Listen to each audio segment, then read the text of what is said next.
Researchers believe they have uncovered the first clear example of a treasure the ancient Egyptians brought home with them from the legendary lost land of Punt.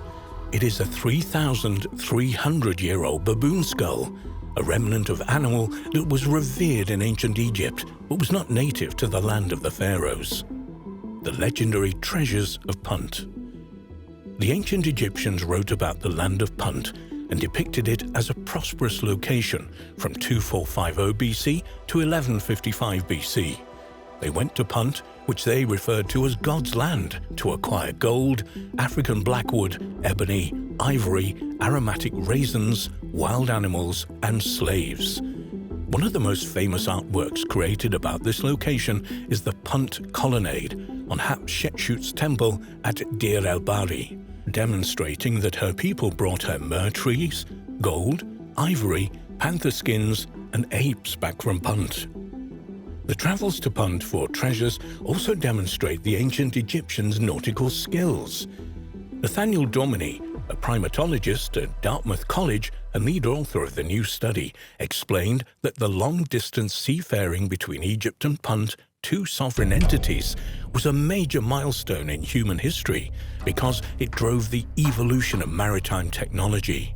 Trade in exotic luxury goods, including baboons, was the engine behind early nautical innovations. Archaeologists believe that the land of the Punt was a real place. However, there is still a debate about where it was actually located. Ethiopia, Eritrea, and Somalia are just a few of the proposed locations. This is why researchers have taken a particular interest in the 3,300-year-old baboon skull. If this baboon really did come from Punt, and they could identify its homeland, the mystery may be solved. Dominy states in a press release, "Many scholars view trade between Egypt and Punt as the first long maritime step in a trade network known as the Spice Route, which would go on to shape geopolitical fortunes for millennia." Other scholars put it more simply, describing the Egypt-Punt relationship as the beginning of economic globalization. Baboons were central to this commerce, so determining the location of Punt is important. For over 150 years, Punt has been a geographic mystery. Dominy says, "Our analysis is the first to show how mummified baboons can be used to inform this enduring debate." Analyzing the baboon skull. Even though there are records and artwork listing and depicting the goods Egyptians took from Punt, Science magazine reports that archaeologists have found little hard evidence for treasures from Punt to date. Dominy and his colleagues believe that their research will change that. They identified a Hamadryas baboon skull tucked away in the British Museum's archives and think that the fossil that was discovered in Thebes, Luxor, in the 19th century came from Punt. The results of their study, published on eLife, explains that they studied the chemical isotopes in the baboon's tooth enamel to try to pinpoint the animal's birthplace. Isotopic analysis is a useful tool for this endeavor because different places have distinct ratios of strontium isotopes in the soil and water, and this isotopic signature of the place where the animal lives the first years of their life is seen in their tooth enamel, thanks to the water they drink and the foods they consume. No matter where the animal lives later in life, their homeland's isotopic signature remains in their tooth enamel, unaltered by time. The results of the chemical analysis of the baboon skull show that the animal wasn't born in Egypt. In their paper, the researchers write that it came from a region that it encompasses much of present-day Ethiopia, Eritrea, and Djibouti, and portions of Somalia and Yemen. They write that this region corroborates the balance of scholarly conjecture on the location of Punt, and also is a testament to the tremendous reach of Egyptian seafaring during the second millennium BC. Dominy says that this implies the baboon is the first known Puntite treasure. According to Science magazine, Catherine Bard, an archaeologist at Boston University, said that the baboon skull study provides another piece of evidence on where Punt was located. Bard believes that Punt is either in Eritrea or eastern Sudan. She also tells Science magazine that this isn't the first example of a treasure from Punt, because her excavations at Mersa Wadi Gawasis unearthed obsidian ebony fragments, which she asserts came from Punt. Domini disagreed, saying that ebony, for example, was widely distributed across Africa, so Bard's discovery was not necessarily a treasure from Punt. The ancient Egyptians linked Hamadryas baboons to their god of wisdom and the creator of hieroglyphics, Thoth, and Amun-Ra, the sun god. They considered the animals sacred and depicted them in their sculptures, reliefs, and paintings, even though they're not native animals to Egypt. Egyptologist Dr. Geraldine Pinch has also noted that baboons were connected with Duat, the underworld in ancient Egyptian religion, saying, "The image of the Thoth baboon beside a Wedjat eye occurs on magic wands as early as the 20th century BC. Two baboon form of the god Khons control the Book of the End of the Year. These contain lists of those who were destined to die and those who would live." Anaut Balaji has written that baboons were associated with ancient Egyptian kings too. For example, King Nama is shown as being transformed into a baboon known as the Great White One, as part of a rejuvenation festival scene. Bajaji noticed that some scholars opine that the title of this god is derived from the silver-grey mane of a dominant Hamadryas, and individual ancestors were ritually deified in the form of baboons and received cultic offerings. When archaeologists were excavating a dried-up lagoon known as Mersa Gawasis, they discovered traces of an ancient harbour that had helped launch early voyages, like Hatshepsut's, onto the open ocean. Man-made caves in the area contain timber, rigging, limestone anchors, steering oars, reed mats, cedar planks, and the remains of one of the oldest sea-going ships ever discovered. These artifacts have offered proof of the Egyptians' nautical skills and also provided important clues to the location of Punt. A more recent discovery adds weight to the evidence that Punt was located somewhere in Africa and not on the Arabian Peninsula.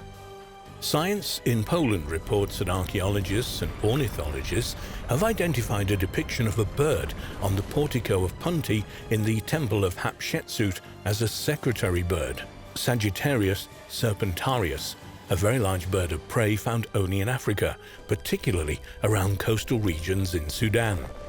For centuries, the land of Punt has been delegated to the realm of myth and folklore, but more and more recent findings are making it clear that Punt was not a mythical place, it's a real location that is still waiting to be found.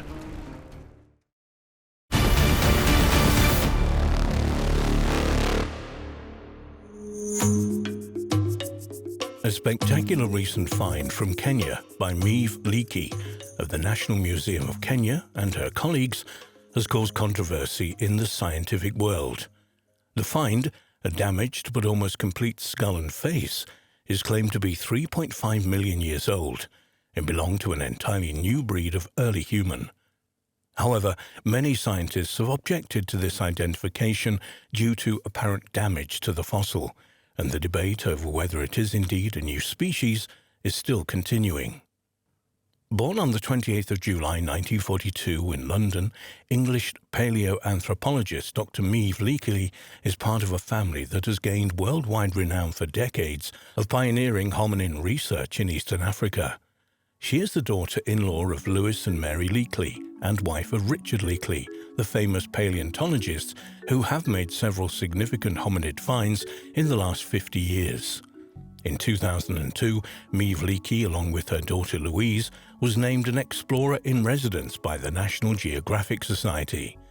In 2007, Leakey was a lead author of a study in the journal Nature that went against the predominant view of the ancestral lineage of Homo sapiens, namely that the species Homo habilis evolved into Homo erectus in linear succession.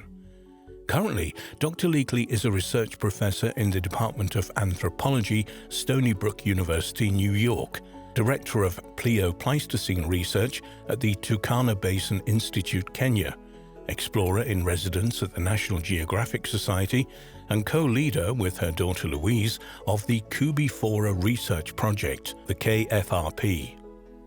In 2001, Meave and her daughter Louise and colleagues reported on the discovery of a 3.5 million-year-old skull that they believed belonged to a previously unknown hominin genus and species, the Kenyan flatface.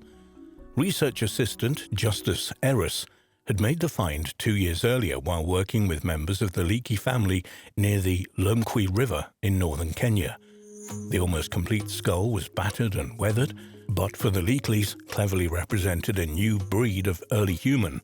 It is the oldest near-complete human skull ever found. For the previous 2 decades, scientists had believed that a species better known as Lucy, named after the partial Ethiopian skeleton discovered in 1974, was our single common ancestor. Meave and Louise's discovery apparently demonstrated that humans did not descend from Lucy, and that, rather than a neat ancestral line linking us to chimps, there were likely numerous species of hominids living at the same time. According to Meave, the find was significant because it showed us that the situation was a lot more complex than we thought. Whilst Lucy was able to walk upright, she had an ape-like projecting mouth and heavy brow. The newly discovered skull, the only one of its kind so far identified, however, has a much flatter face and raised cheekbones. The brow is smaller and teeth are intermediate between typical human and typical ape forms, with fairly small molars compared to Lucy and her later relatives. Dr. Leakey said of the huge importance of the find, "This shows persuasively that at least 2 lineages existed as far back as 3.5 million years. The early stages of human evolution are more complex than we previously thought." Kenyan flat-faced man still had a long way to go in terms of brain power, however, possessing a brain cage no bigger than a modern chimp. The new find is said to come from a completely new genus, though this new group may, according to some researchers, already have 2 members. They have noted that the features exhibited look very similar to those of a skull discovered in 1972 on the eastern shore of Lake Turkana in the Kenyan Rift Valley by Meave Leakey's husband Richard. The skull, named 1470 Man, had a very human-like face, flat rather than protruding like an ape, and with small teeth. The age of 1470 Man was controversial for many years. It's believed by most researchers to be around 1.8 million years old and is assigned to the species Homo rudolphinus, usually regarded as a very primitive member of our own lineage. However, a few people believe the skull should not be attributed to Homo rudolphinus and needs to be re-examined. In Leakey's studies of the finds published in 2012, she stated that the specimen from Lake Turkana is a different species from the early Homo varieties previously known to have inhabited the area. These were Homo habilis, handyman, the assumed tool user, conventionally seen as the earliest known Homo species, and Homo erectus, the upright man, thought to be a direct ancestor of our own species. According to Leakey, with these new fossils we can definitely say there are 2 groups of non-erectus living side by side at Lake Turkana, as opposed to other species of Homo which had rather protruding faces. What would have struck you was how flat and broad the face was. Their brain case is beginning to get a little bit of a forehead because it's quite a big brain in there, but nothing like the brain of Homo erectus, which likely arose later. The study team wanted to avoid the previously proposed names for the flat-faced species Homo rudolphinus, as the relationships between the fossil specimens and the species names is still uncertain. The study team wanted to avoid the previously proposed name for the flat-faced species Homo rudolphinus, as the relationships between the fossil specimens and the species names is still uncertain. One fascinating question is how the 3 early humans would have coexisted without friction over food supplies, for example, existing between them. According to physical anthropologist William Kimball, given the facts that they were all terrestrial bipeds of one sort or another, differences in how the 3 species made a living and where they chose to live would have come down to diet, as opposed to, say, climbing ability. Perhaps it may just be that these early human species simply had no problems getting along with each other. Modern primates are generally very good at living together, Leakey commented. You can see troops of monkeys composed of at least 2 species, if not more. The study of the origins of man is understandably a controversial and complex area. Since Meave Leakey's initial discovery, the picture has been complicated even more by the identification in 2000 of a hominin now called Oronin tugenensis. This creature could represent an entirely new group of hominids, and is claimed to be the oldest human-like creature known to science, taking our lineage back to an astonishing 6 million years ago. In 2000, the research team of Bridget Sennett and Martin Pickford discovered fossil material consisting of a partial humerus, femur and mandible, a distant thumb bone and some teeth in the Tugen Hills of Kenya. The molars were covered with thick enamel like those of later hominins, and were small like our own. The discovery was nicknamed at the time Millennium Man due to its discovery date, and was dated to 6 million years ago and given the taxonomic classification Ororin tugenensis, original man from the Tugen Hills.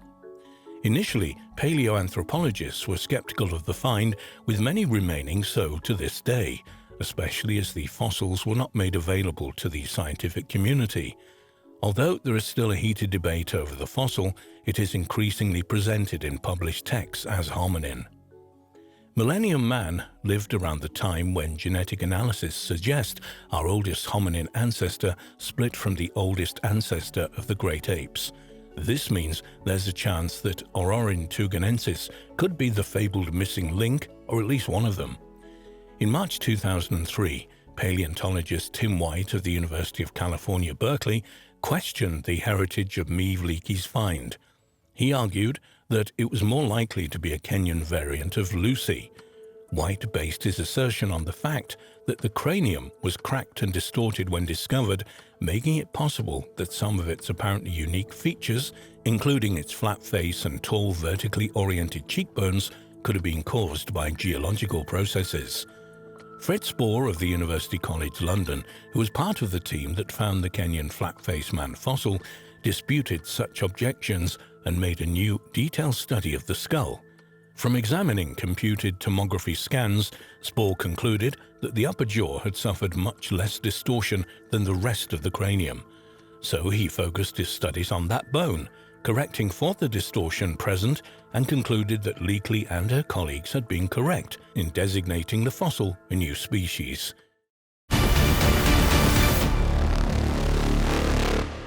A mysterious small clay figurine of a human found in 1889 at Nampa, Idaho, has remained a controversial artifact since its discovery. As the figurine was found at a depth of 300 feet in a geological stratum that dates to around 2 million years ago, some researchers believe the culture that created it must have flourished at the same period. But according to conventional chronology, this is simply not possible.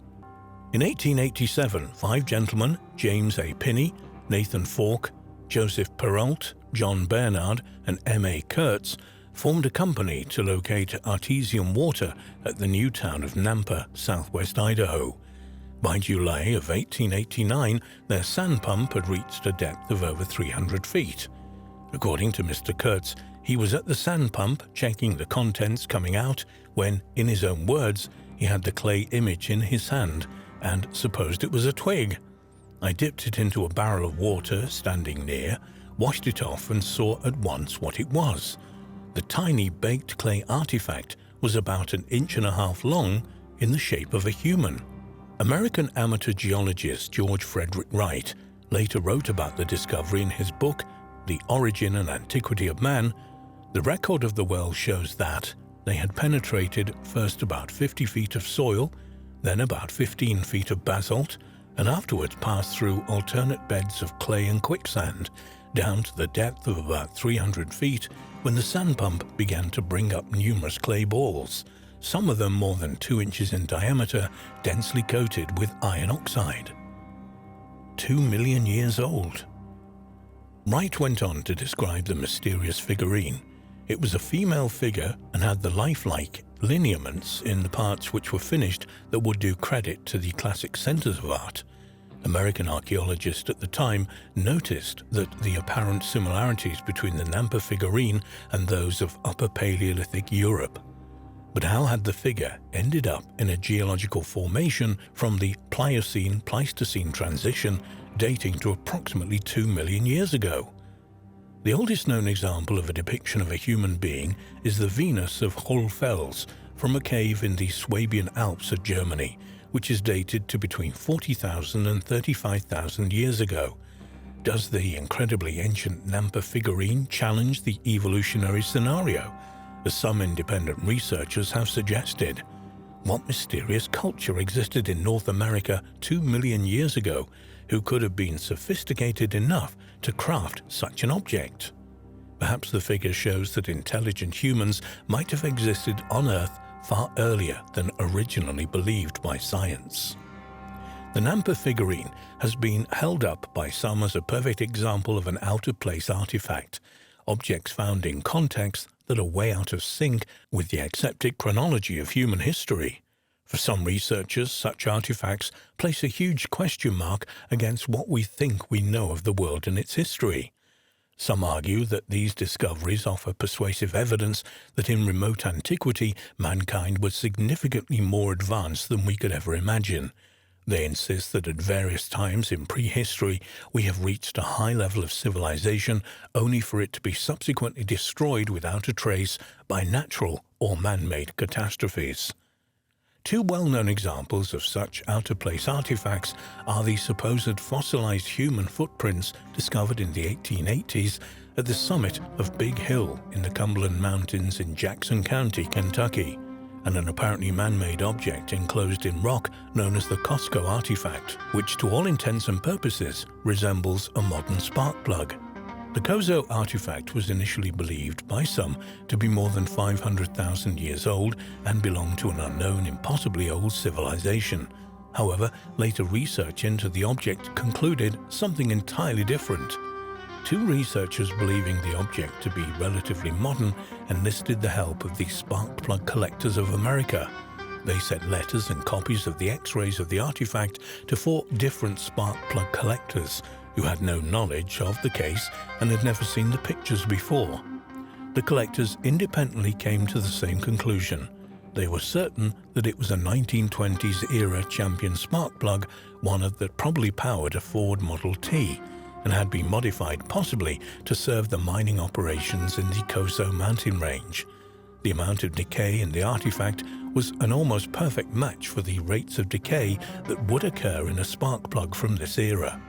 So the Kozo artifact had been lying on a mountain for no more than 40 years and had not been encased in rock at all, but in a material composed mainly of hardened clay with a mixture of organic matter. Understandably, members of the scientific community do not support the extreme date for the Nampa figurine. For example, Michael Brass, in his 2002 book, The Antiquity of Man,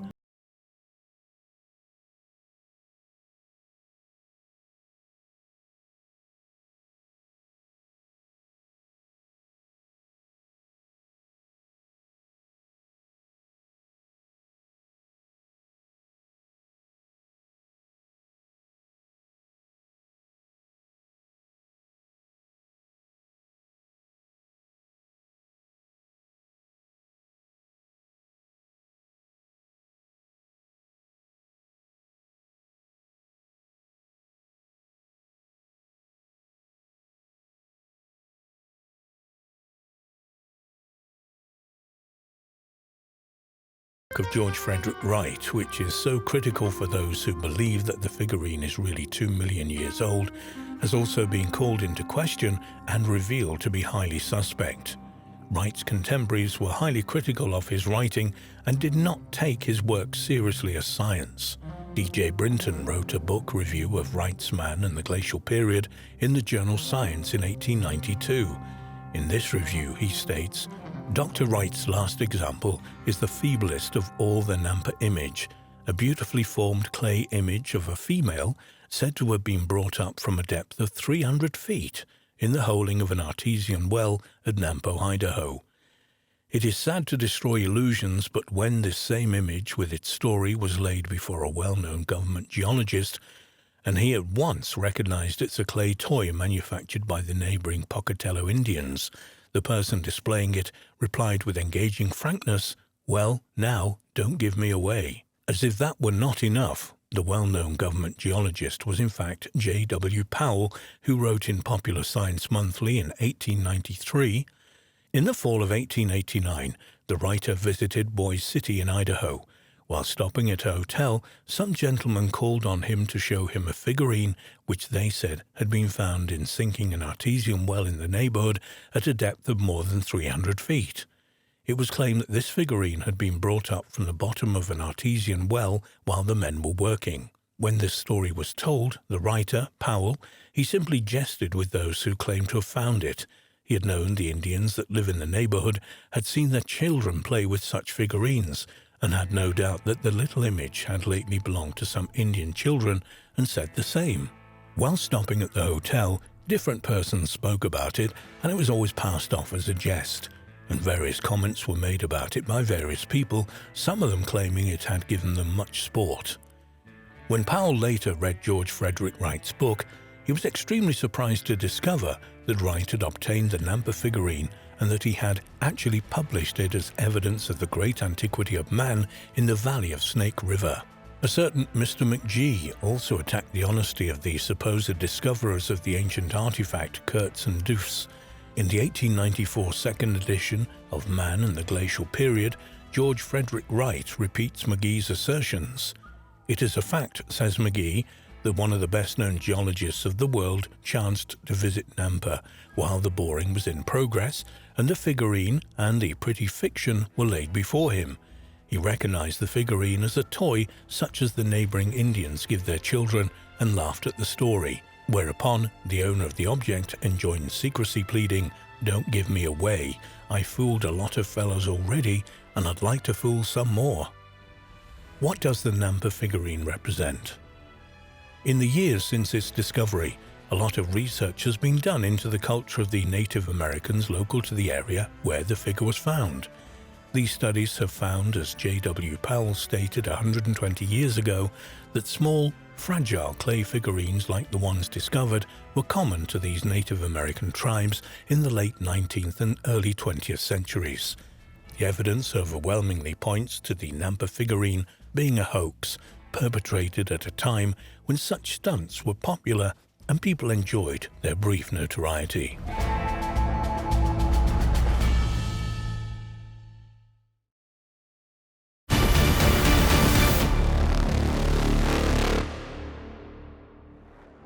The scientific discovery of fossilized trees dating back more than 260 million years has shocked the scientific community. Together with other recently discovered fossilized plant and tree discoveries on Antarctica, these finds suggest something that should not be, that the world's coldest, driest continent was once green and forested. Amongst other things, scientists have had to come up with an explanation of how trees were able to survive within a few degrees of latitude of the South Pole itself, where it's dark for 6 months of the year. But what does all this mean for scientific theories about Antarctica? Will they have to be changed? An ancient forested Antarctica. Over 100 years ago, Royal Naval officer and explorer Robert Falcon Scott's ill-fated expedition to Antarctica discovered fossils of plants on the Beardmore Glacier less than 310 miles from the South Pole. The expedition's chief scientist, Edward Wilson, recorded these remarkable findings in his diary, writing that most of the bigger leaves were like beech leaves in shape and venation. At the time, these discoveries were dismissed by scientists as mistaken or exaggerated.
transantarctic mountains, where, high up on glaciated peaks, she and her team found a sedimentary layer packed full of fragile leaves and twigs. Analysis showed that these fossils were the remains of stunted bushes of beech dating back to mere 3 to 5 million years old. Consequently, they were some of the last plants to have lived on Antarctica before the deep freeze set in. But other fossil discoveries from the continent reveal the incredible fact that truly subtropical forests existed on Antarctica during much earlier times, during the age of dinosaurs. According to Dr. Vanessa Bowman, who works with Francis at the University of Leeds, go back 100 million years ago, and Antarctica was covered in lush rainforests similar to those that exist in New Zealand today. We commonly find whole fossilized logs that must have come from really big trees. But the strangest and most inexplicable characteristic of these polar forests was their adaptation to the Antarctic light regime. Close to the pole, in winter, it is always night, while in the summer the sun shines even at midnight. Professor David Bierling of the University of Sheffield explained the problem that these Antarctic trees must have faced. During prolonged periods of warm winter darkness, trees consume their food store, and if this goes on for too long, they will eventually starve. To understand how these Antarctic trees survived against such seemingly insurmountable odds, Professor Bieling investigated the types of plants that once grew on Antarctica. What we did was grow seedlings of these trees in blacked-out greenhouses where we could simulate Antarctic light conditions. We also raised temperature and CO2 concentration to match ancient growing conditions. We found that trees made so much food during the summers that this eventually caused photosynthesis to slow down. As a result, they couldn't fully take advantage of the long hot summers for photosynthesis. So, Professor Bierling's experiments demonstrated that trees were able to cope extremely well with the highly unusual environment. These hardy ancient trees were also able to withstand alternating months of pure sunlight and darkness, before eventually succumbing to history's greatest mass extinction. The discovery of fossil trees. In 2016, Eric Gulbranson, a paleoecologist from the University of Wisconsin-Milwaukee, and his team discovered the oldest polar forest on record from the southern polar region. Although the forest has not yet been precisely dated, Gulbranson believes it probably flourished about 280 million years ago before being swiftly buried in volcanic ash, which fortunately preserved it down to the cellular level. In Gulbranson's words, "They're actually some of the best preserved fossil plants in the world. The fungi in the wood itself were probably mineralized and turned into stone within a matter of weeks. In some cases, probably while the tree was still alive. These things happen incredibly rapid. You could have witnessed it firsthand if you were there." Ancient fossil trees that date back 100 million years can also be found in a small part of Alexander Island on the west coast of the Antarctic Peninsula, with logs up to 23 feet high still standing upright. Incredibly, the roots of these coniferous trees are still attached to the carbonaceous soil deposits today. Scientists from Rice University in Houston, Texas, undertook research on fossilized from the Antarctic Peninsula, and were extremely surprised to discover that the region was covered in tundra up to 12 million years ago. The continent's gigantic ice sheets began forming about 38 million years ago, with the Antarctic Peninsula the last area to be covered in ice. There has always been controversy in the scientific community about how quickly this glaciation took place. Scientists have now determined the exact species of plant that existed on the Antarctic Peninsula 12 million years ago, and concluded from fossil record that there was a long, gradual process of glaciation over the peninsula. In 2018, more new forests were discovered by researchers from the University of Wisconsin-Milwaukee on the frozen slopes of the Transantarctic Mountains. Here, they discovered gray rocks containing fossils from Antarctica's ancient forested past. The team discovered fossil fragments of 13 trees that are well over 260 million years old, showing that this forest flourished at the end of the Permian period, before the first dinosaurs walked the Earth.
continent lie in wait.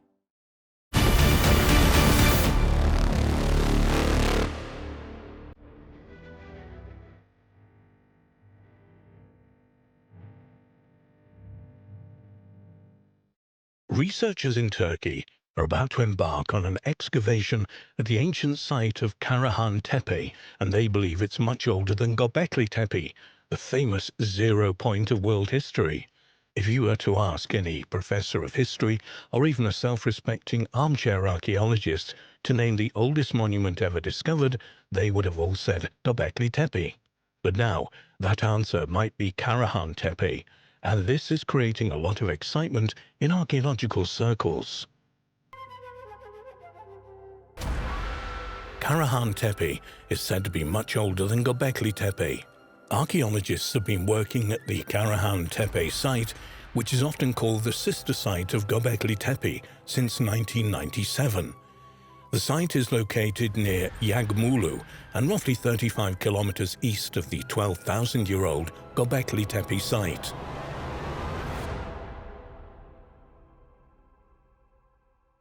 Over the years, archaeologists have made a series of amazing discoveries at the Karahan Tepe site.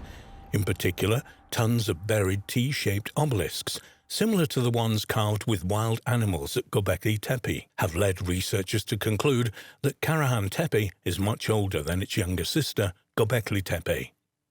Head of excavations at Karahan Tepe, Dr. Nesmi Karul, said that 12 spots estimated to be in the same period as Göbekli Tepe are now known in the region, one of which is the Karahan Tepe.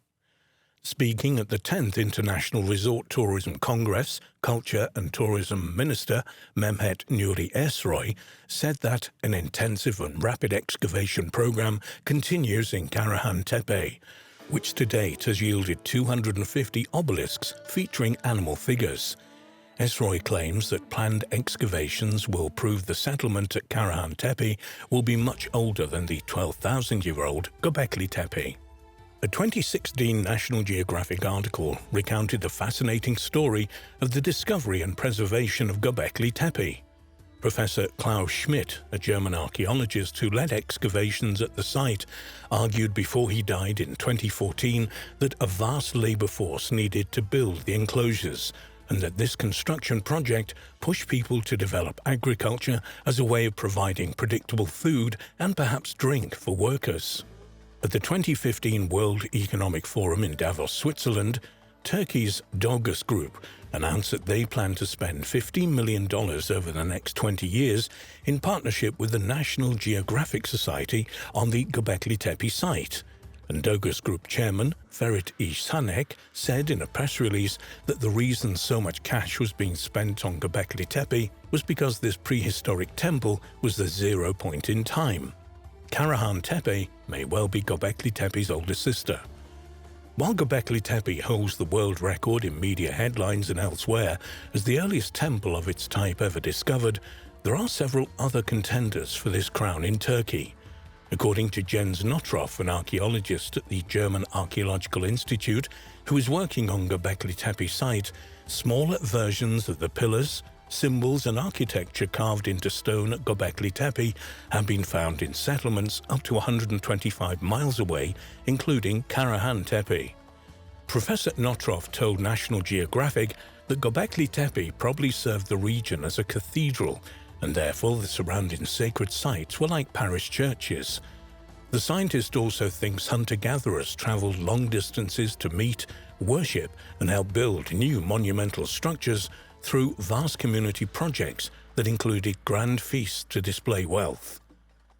Returning to Karahan Tepe, according to a report in Daily Sabah, many more years of excavations and research must be conducted to determine what exactly it was used for. However, while it does happen, scientists seldom make big claims without equally big proof, and in this instance, the researchers think that when they ultimately get to Karahan Tepe's excavation center, it will be much older than 12,000 years. The archaeologists at Karahan Tepe are also convinced that they have a new zero point in world history. The mayor says the site will become a priority in place of Göbekli Tepe, and it will become a new focus of national, archaeological and tourist attention. Karahan Tepe is the sister to the enigmatic Göbekli Tepe that sits around 23 miles southeast of Göbekli upon an elevated limestone ridge.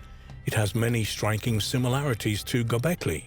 Firstly, it consists of T-shaped pillars, 266 of them that mostly form parallel rows. The pillars have relief carvings, and the site appears, like Göbekli, to be deliberately buried under a great artificial mound, although this could be natural, as after 10,500 years of accumulation of dirt, combined with high winds, could have covered it back up. The comparisons do not end there. It also has serpent relief carvings, strange rock indentations, large cut marks, porthole stones, and an unfinished T-shaped pillar still in the quarry, the focus of this article.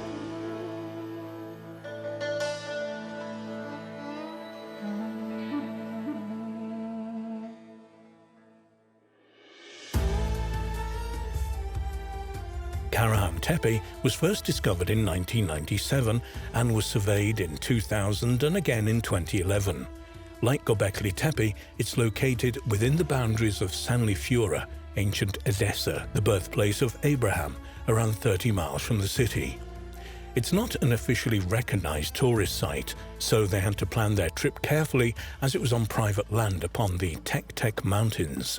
Fortunately, a well-placed, probably modern standing stone marked the entrance to the track that led to the farm that is located behind.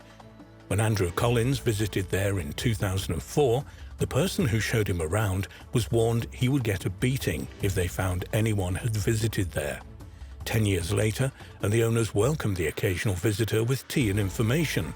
No beatings entailed, just sweet hot beverages and conversation after the morning visit. The dating of the site is impressive, as it's dated to 8,500 BC, contemporary with the now submerged Navali Quarry and the later stages of Göbekli Tepe. There are obvious similarities to these and other sites in the vicinity, but we've heard that there was a quarry on site where an unfinished T-shaped pillar still sits within the bedrock. Kevin Fish diligently searched for it with only one clue, that it was directly to the west of the main enclosure, as mentioned in the 2011 report. Kevin eventually converged at the impressive monolith. It lies on a rock face sloping 30 degrees towards the setting sun. At 18 feet long, it would probably be the largest monolith at the site. The site is not excavated yet, so this can't be confirmed, and weighs in at around 30 to 40 tons. Its downward angle on the slope on natural exposed rock face may have been why this was a preferred spot to quarry from. As archaeologist Bahattin Selik explains, this is quite a practical technique, with roughly chiseling on the side of the rock to produce a T-shape, whilst carving the other side 40 centimeters wide and 1 meter deep. The solid pillar separated from the bedrock with this technique and can easily be removed from the quarry with the help of a slope. Andrew Collins decided to measure it and discovered it was indeed 18 feet, 5.5 meters in length, with a maximum width of 6.6 feet, 2 meters, across its T-shaped head. This is similar in size to the twin monoliths at the center of Göbekli's enclosure, C and D. The weathering was very bad, much like the exposed parts of the pillars on the main hill. However, what lies underneath could be as well preserved as Göbekli Tepe. Altogether, Karahan Tepe is a fascinating site that begs excavation, as the significance of the nearby Göbekli Tepe has now hit the headlines. After leaving the site, the visitor wondered if the location of the choice of rock was significant. Was the direction of the quarry from the main temple an indication of a tradition that existed as far back as 10,500 years ago? Andrew Collins discussed the possibility that, indeed, it could be the case, as bringing quarried stone from the west to the east may represent bringing it into the light, sunrise, from darkness, the sunset. However, the remaining 14-foot pillar still on the eastern slope had further avenues slightly further east of it, so again it showed a possible west to east movement. Alternatively, it could also represent an east-to-west direction from the smaller quarry to the main enclosure. After searching through some Masonic texts, a reference was found to a ceremony where the initiate had to move in that direction, east to west. Why this is perhaps could represent facing one's own death, as initiation rites such as these are often about facing deep-rooted fears. Whether this was on the minds of the builders of Karahan Tepe, we'll never know, unless, of course, the site gets excavated and evidence emerges. From now, we can only speculate.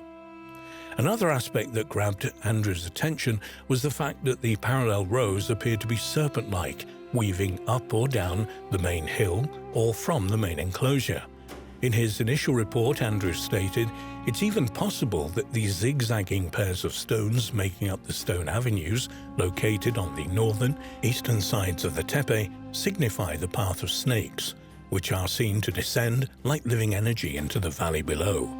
This idea is given credence through the fact that carving on the stones seems directed up the hill, as if the direction of movement is downwards through the various sets of gateways. After coming to this conclusion, Andrew dreamt of snakes, their tails tied together, each one trying to break free of its bondage, all of them writhing about in the process. With this dream came the impression that the snakes represented the containment, flow, and energy of the stone's avenues at Karahan Tepe, an interesting concept if nothing else. Earth energy springs to mind, as it has been found in Avebury, Brittany and Cornwall that stone avenues mark the path of telluric earth energy currents, with a crossing point often at the center of the complex, which would naturally congregate on a hilltop. More research needs to be carried out to confirm this hypothesis, but with the serpent symbolism at such a remote site, it could even reveal the origins of geomancy and earth energy science. When they go back in September, they will have some equipment to take readings and dowsing rods to find out if this is the case.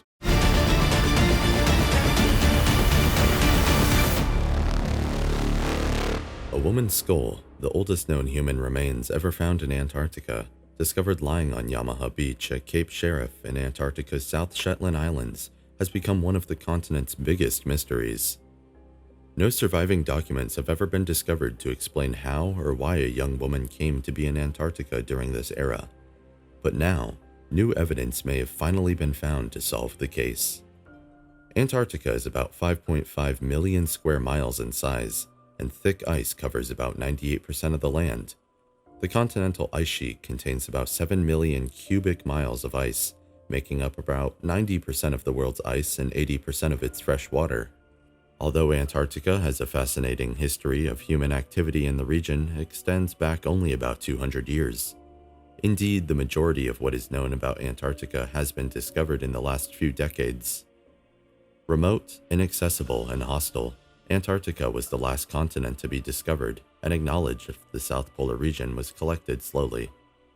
The real nature of Antarctica was shown for the first time as long as the 18th century by the second voyage of the English navigator, Captain James Cook. Mariners who followed Cook into high southern latitudes of the icy continent did so because of his reports of huge numbers of whales and seals. On the 16th and 17th of November, 1820, American seal hunter Nathaniel Brown Palmer, then 21 years old, commanded the 47-foot-long sloop Hero, which entered the Orleans Strait and came very close to the Antarctic Peninsula. Palmer and his men became the first Americans and the third group of people to discover the Antarctic Peninsula. While there, Palmer met Russian captain Thaddeus Bellingshausen on a major national expedition that circumnavigated Antarctica eastward. The highly controversial question of who was first to sight land in Antarctica has never been resolved. British, Russian, and US ships were all present in the Antarctic Peninsula area in the early 1820s when the first sightings occurred.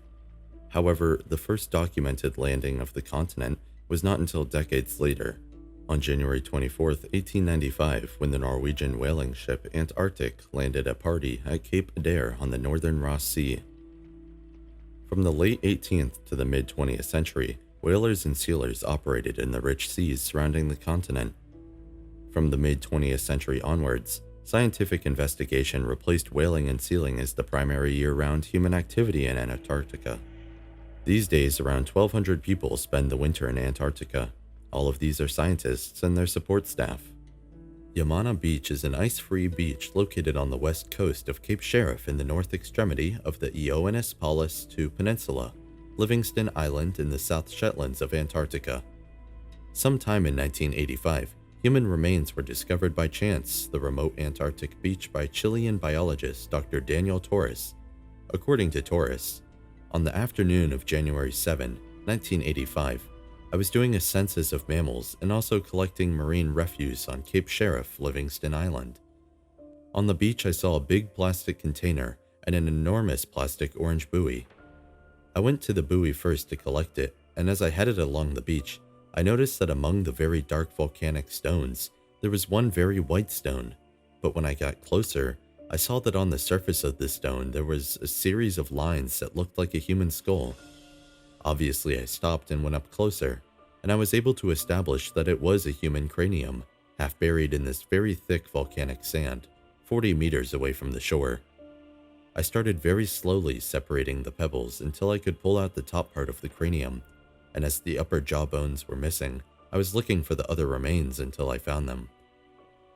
Subsequent analysis of the skull at the Chilean Antarctic Institute revealed that it belongs to a young woman of 21, at the most. But who was she, and what was she doing in this remote spot? In January 1987, part of a human femur was found inland from Yamana Beach, and in January 1991, another part of a femur was found close proximity to the site of the earlier 1987 find. It was later revealed that the remains were of an indigenous female from southern Chile, who is believed to have died between 1819 and 1825. This makes the woman's bones the oldest known human remains ever found in Antarctica. But how did she get there? The traditional canoes of the indigenous Chileans could not possibly have managed such a long voyage through extremely rough seas. Fascinatingly, the girl's dates match up with the first known landings on Antarctica, though the location of the discovery was unusual, at a beach camp made by sealers. Female sealers were absolutely unheard of at the time. One theory is that the girl was an indigenous guide, translator, or navigator to the sealers traveling from the northern hemisphere to the Antarctic islands. But women taking part in such expeditions to the far south in the early 19th century was unlikely, though not impossible.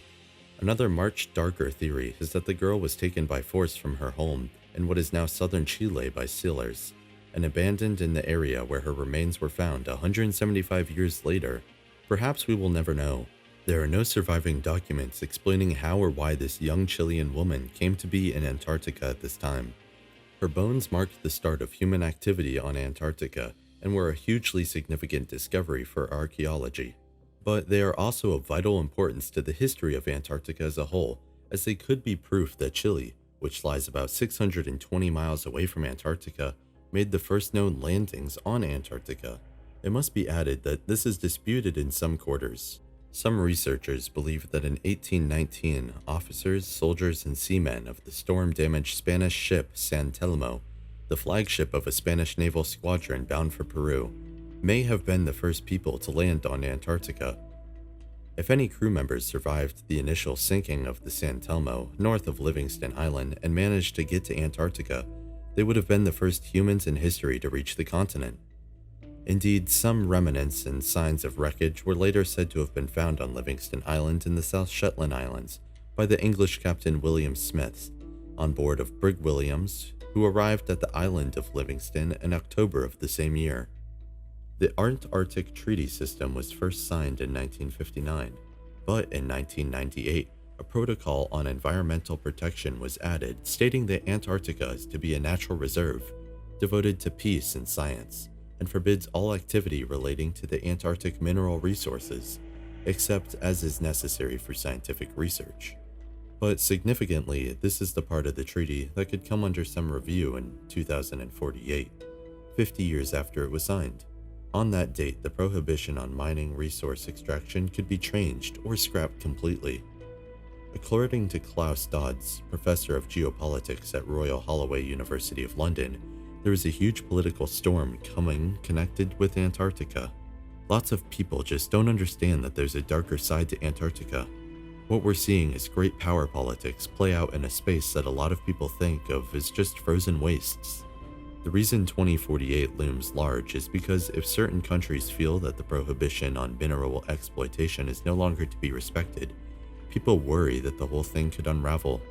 7 nations laid overlapping claims on Antarctic land when the treaty was adopted: Argentina, Australia, Chile, France, New Zealand, Norway, and the UK. The treaty holds all these claims in place and prohibited any new ones from being established.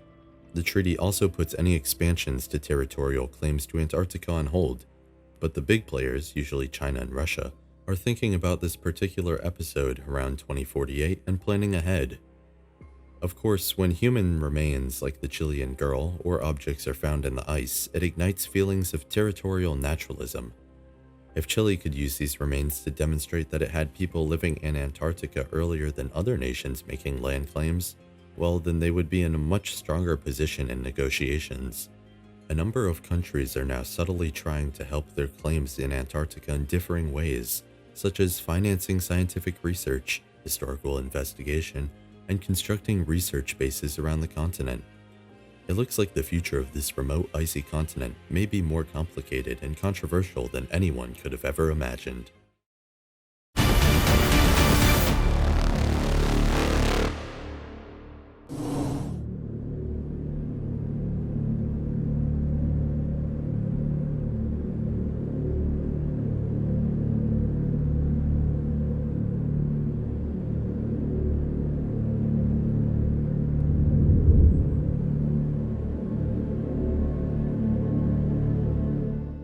Archaeologists are preparing to launch the 3rd major excavation of an important site on the Jiroft Plain in the Halil River of southeastern Iran. The Konar sandal remains were exposed after flooding in 2001 near Jiroft in Iran. Sheltering by towering, rugged mountains on 3 sides, this hidden jewel was revealed to be a sprawling Bronze Age urban settlement built by a magnificent kingdom whose existence had been previously excluded from the annals of history. The discovery led some experts to hypothesize that the long-lost Jiroft culture was actually the cradle of civilization before the emergence of Sumer or Mesopotamia. The excavated area in Iran's Kerman province has been named Konar Sandal. Its central feature is a pair of massive burial mounds separated by a distance of approximately 1 mile, 1.6 kilometers, which have been designated as Konar Sandal A, north, and Konar Sandal B, south. The site is located near Jiroft in southeastern Iran. Beneath Mound A, archaeologists found a stone structure they believed was used for religious purposes. Under Mound B, they found the remains of a 2-story fortified citadel anchored to a base that covered more than 33 acres, 13.5 hectares. At the foot of the mounds, deeper digs have revealed the presence of many smaller buildings, and it's believed that similar structures will eventually be unearthed in the space between the 2 mounds and elsewhere in the subterranean surrounding environment. In addition to the excavated structures, Konar Sandal has also yielded a plenitude of stunningly attractive and finely crafted artifacts, revealing the existence of a culturally sophisticated people who created and resided in an indisputably advanced society. Unlike the first 2 explorations, which were carried out by international teams, this new excavation will be strictly an Iranian affair, sponsored by the country's Research Institute of Cultural Heritage and Tourism. The demarcation project is aimed to determine the legal boundaries of the prehistorical site, explained the Kerman provincial tourism chief, who referred to the Konar Sandal site as one of the most important Bronze Age cities in Southwest Asia. This is a strong contention, but in fact this assessment may be unduly modest. The first section of the Jiroft Plain site and necropolis was discovered in 2001. Heavy flooding of the Halil River washed away tons of topsoil that had previously covered it, exposing a complex of ancient tombs no one had ever expected to find. Impressive hauls of Bronze Age jewelry, ceramics, tools, drinking cups, board games, and a variety of decorative items inlaid with semi-precious stones were recovered from the unearthed cemetery. Unfortunately, the initial discoverers were looters and antiquities black marketers who stole and sold many valuable artifacts before law enforcement and the military finally arrived to secure the site. After this initial discovery, the first official excavation at Jiroft began in 2003 under the leadership of the Iranian archaeologist Dr. Youssef Majidazeh. It ended in 2007, and he published his team's findings shortly thereafter. Based on radiocarbon dating, the archaeologists concluded that the Jiroft civilization that built the integrated urban complex had reached the peak of its power and prosperity at around the year 2500 BC. However, signs indicated that initial construction on the complex may have begun as long ago as the 5th millennium BC. During this excavation, and during another that was launched in 2014, archaeologists continued to find many valuable and intriguing artifacts inside the mounds and beneath the surrounding landscape. Most notably, they also found 4 tablets inscribed in 2 different languages, one of which was composed entirely of geometrical figures and could not be compared to anything that had been found before. So, just how significant was the discovery of this long-lost, literate kingdom in a bleak, desolate area of Iranian desert? Significant enough to throw the identification of Mesopotamia as the cradle of civilization into question. Jean Perrault, a French archaeologist with previous excavation experience in Iran, was invited to inspect the site and its contents during the earliest stages of the first excavation. When asked to share his impressions, he stated the following: "An area we formerly regarded as resided only by nomads and their cattle was the heart of an incredibly advanced civilization.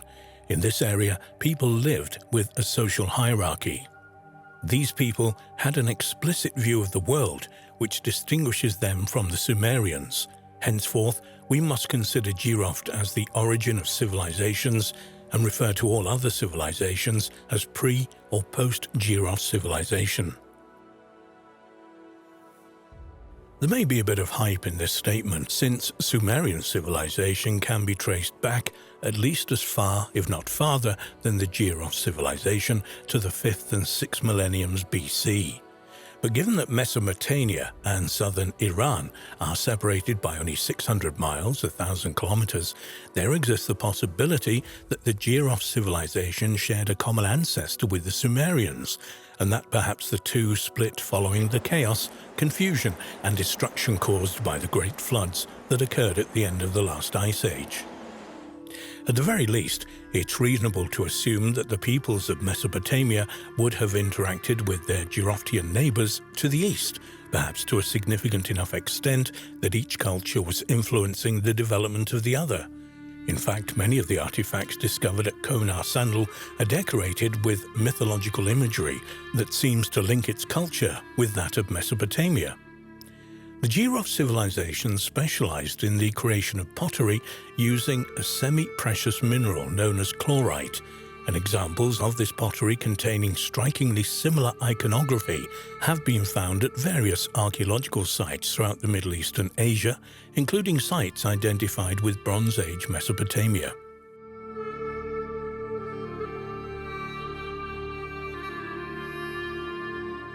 Different interpretations of the exact identity of the lost Jiroft civilizations have been offered. Dr. Majid Zida believes that he and his colleagues may have discovered the site of the legendary land of Aratta, a glorious Atlantis-like kingdom from the Bronze Age that mysteriously disappeared from the pages of history in the far distant past. However, knowledge of Aratta comes primarily from Sumerian poems, which has led some to question whether such a place ever existed at all. An alternative theory suggests that the newly discovered Iranian civilization may be the ancient kingdom of Mahashi, which was located in southern Iran and is known to have been involved in conflicts with the Mesopotamian kingdom of Akkad in the 3rd millennium BC. A final answer to the riddle of the Jiroft civilization may never be found, but the fact that it existed at all is forcing archaeologists and historians to reassess everything they thought they knew about the primacy and importance of Mesopotamia to world history. Mesopotamia has not been diminished, but going forward, it may have to share the title Cradle of Civilization with its cousin from the east.